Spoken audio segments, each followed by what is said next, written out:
There are 6 key components to the overarm throw. Eyes should be focused on the target area throughout the throw. Student should be standing side on to the target area. Throwing arm moves in a downward and backward arc. Stepping towards target area with foot opposite to throwing arm. Hips and shoulders then rotate forward. Throwing arm follows through, down and across the body.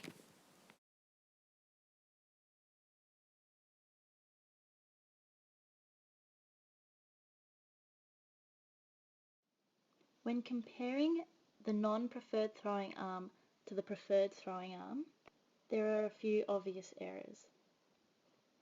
The first being little to no drawback in the throwing arm.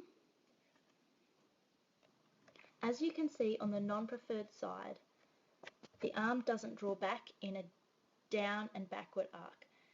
Therefore, the hips and shoulders stay facing the target. This would limit the distance the student would be able to throw.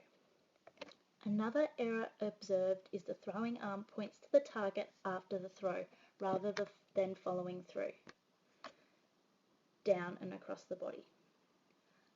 Limiting the follow-through reduces acceleration and power of the throw.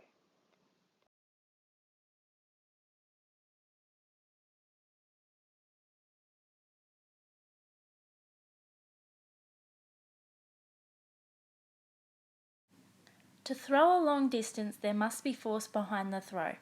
This can be achieved through recoil and follow-through. To improve this on the non-preferred arm, students can play an activity called dead ball drop. The aim of the game is to successfully throw and catch the ball between partners whilst gradually extending the throwing distance. Students will throw and catch the ball once each. If the ball is not dropped, both students in the pair will take a step back.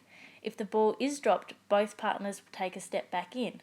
By gradually extending the throwing distance, students will require more force behind their throws to make the distance, thus encouraging a larger drawback of the throwing arm and a follow-through at the end.